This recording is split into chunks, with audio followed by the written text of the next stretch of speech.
Assalamualaikum warahmatullahi wabarakatuh.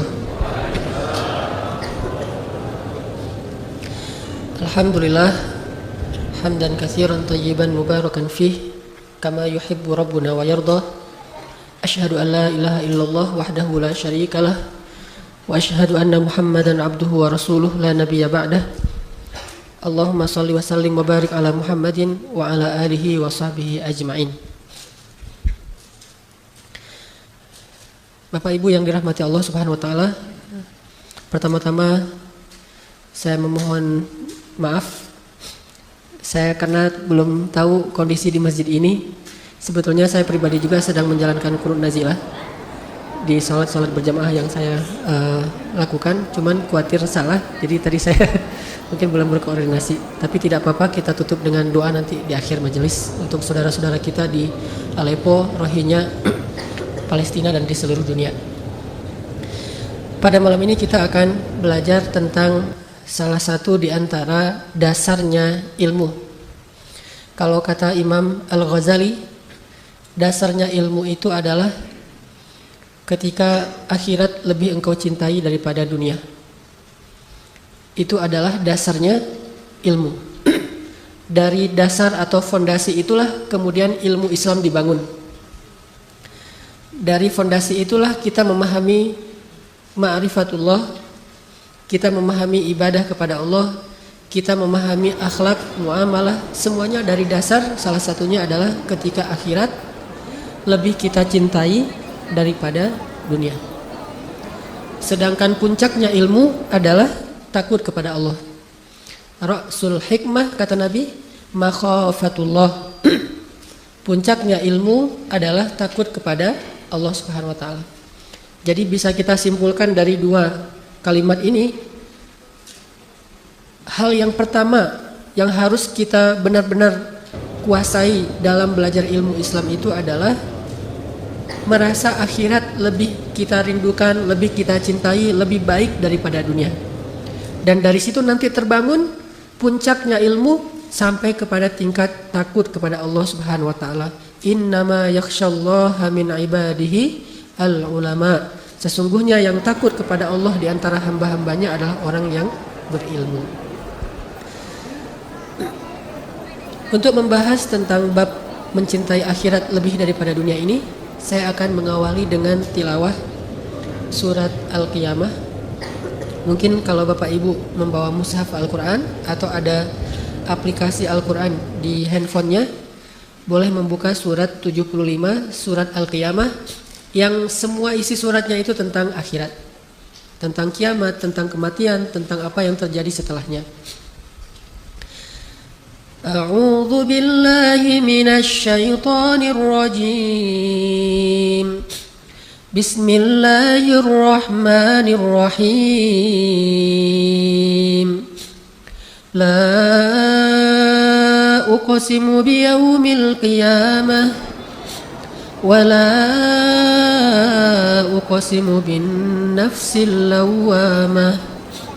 Ayahsabul insanu an lan najma'a 'idhamah bala qadirina 'ala an nusawwiya bananah bal yuridul insanu liyafjura amamah yas'alu ayyana yawmul qiyamah fa idza bariqal basar wa khasafal qamar وجمع الشمس والقمر يقول الإنسان يومئذ أين المفر كلا لا وزر إلى ربك يومئذ المستقر ينبأ الإنسان يومئذ بما قدم وأخر بل الإنسان على نفسه بصيرة ولو ألقى معاذيره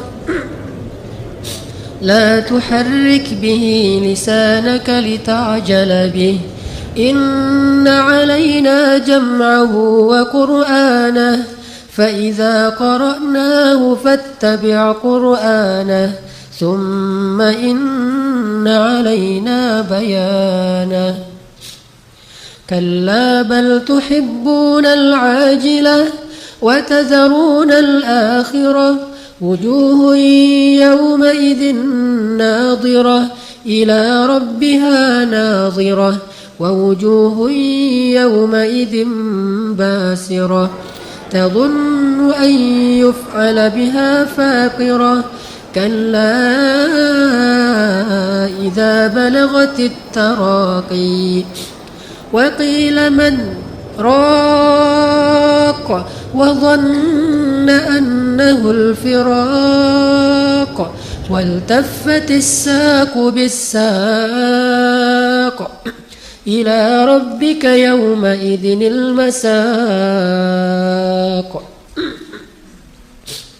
فلا صدق ولا صلى ولكن كذب وتولى ثم ذهب إلى أهله يتمطى أولى لك فأولى ثم أولى لك فأولى أيحسب الإنسان أن يترك سدى ألم يك نطفة من مني يمنى ثم كان علقة فخلق فسوى فجعل منه الزوجين الذكر والأنثى أليس ذلك بقادر على أن يحيي الموتى Sadaqallahul Azim.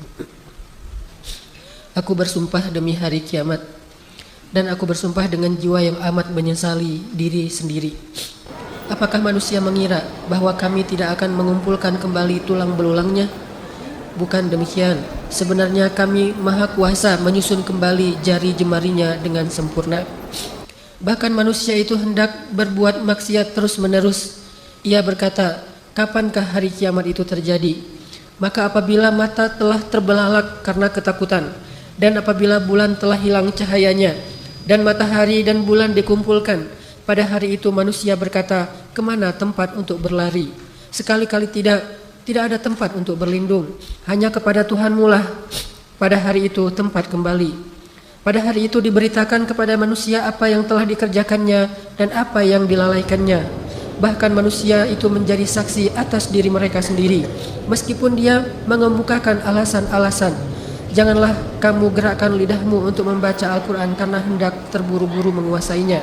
Sesungguhnya atas tanggungan kamilah mengumpulkannya di dadamu dan membuatmu pandai membacanya. Apabila kami telah selesai membacakannya, maka ikutilah bacaan itu. Kemudian sesungguhnya atas tanggungan kamilah penjelasannya. Sekali-kali janganlah begitu. Sebenarnya kamu manusia lebih mencintai kehidupan dunia dan mengabaikan kehidupan akhirat. Wajah-wajah orang mukmin pada hari itu berseri-seri, kepada Tuhannya lah mereka melihat, memandang, dan wajah-wajah orang kafir pada hari itu menjadi muram. Mereka yakin bahwa akan ditimpakan kepada mereka azab yang sangat dahsyat. Sekali-kali janganlah demikian. Apabila nafas seseorang telah menyesat sampai ke tenggorokannya, dan dikatakan kepadanya, siapakah yang dapat menyembuhkan? Dan dia yakin bahwa sesungguhnya itulah waktu perpisahan dengan dunia atau kematian. Lalu bertautlah betis kiri dan betis kanannya. Kepada Tuhanmu lah pada hari itu kamu dihalau. Dan ia tidak mau membenarkan Rasul dan Al-Quran yang tidak mau mengerjakan sholat, tetapi ia mendustakan Rasul dan berpaling dari kebenaran. Kemudian ia pergi kepada keluarganya dengan berlagak sombong. Kecelakaanlah bagimu wahai orang-orang kafir, dan kecelakaanlah bagi kalian. Kemudian kecelakaanlah bagi kalian wahai orang-orang kafir, dan kecelakaanlah bagi kalian. Apakah manusia mengira bahwa ia akan dibiarkan begitu saja tanpa pertanggungjawaban? Bukankah dia dahulu setetes air mani yang ditumpahkan ke dalam rahim, kemudian air itu menjadi segumpal darah, lalu Allah menciptakannya dan menyempurnakan ciptaan itu, lalu Allah menjadikan daripadanya sepasang laki-laki dan perempuan. Bukankah Allah yang berbuat demikian maha kuasa untuk menghidupkan orang yang telah mati? Maha benar Allah yang maha agung.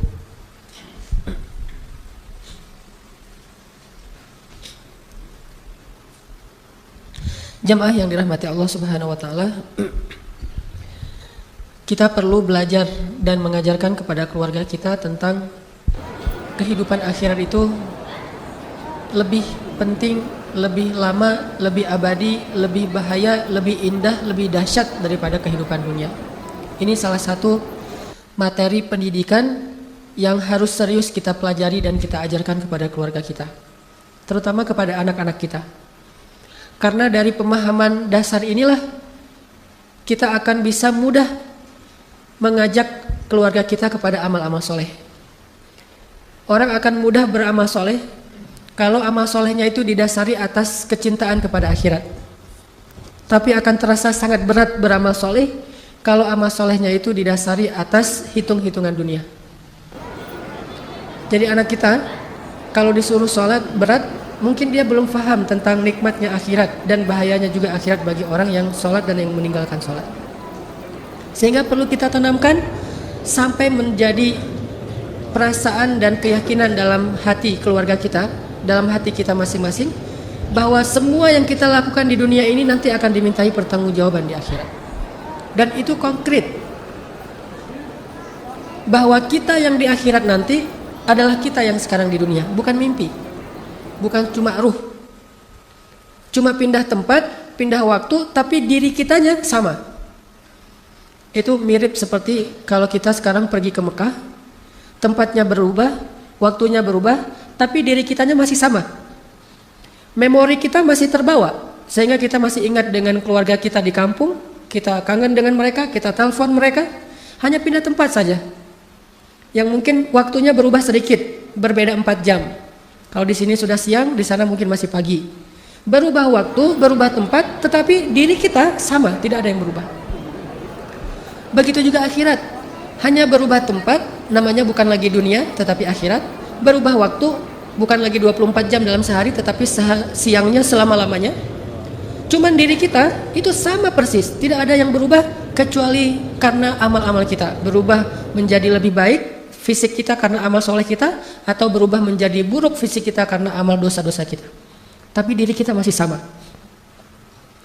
Sehingga di dalam Al-Quran, di banyak ayat disebutkan tentang bagaimana nanti di akhirat orang itu memorinya, hafalannya tuh masih kebawa dengan apa yang terjadi di dunia. Banyak ayatnya. Salah satunya adalah yang paling mungkin populer itu di surat Al-Baqarah. وَبَشِّرِ الَّذِينَ آمَنُوا وَعَمِلُوا الصَّالِحَاتِ أَنَّ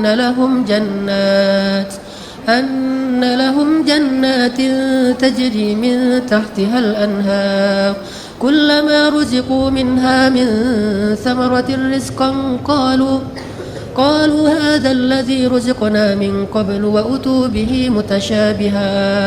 Setiap kali mereka dikasih buah-buahan di dalam surga, mereka bilang ini seperti buah-buahan yang kita makan di dunia. Berarti memorinya masih sama. Dia masih ingat buah pisang yang dia makan di dunia, karena di surga juga ada buah pisang. Korma yang dia makan di bulan Ramadan selama di dunia, karena di surga juga ada korma. Delima yang dia makan apalagi kalau lagi pulang umroh, di surga juga ada delima. Cuma durian saja yang mungkin tidak ada, beda, nggak disebutkan di Al-Quran. Allahu a'lam. Yang jelas dia akan membandingkan. Kullama ruziqu minha min thamaratir rizqan qalu hadzal ladzi ruziqna min qabl. Ini seperti buah yang kita makan di dunia. Wa utu bihi mutasyabiha.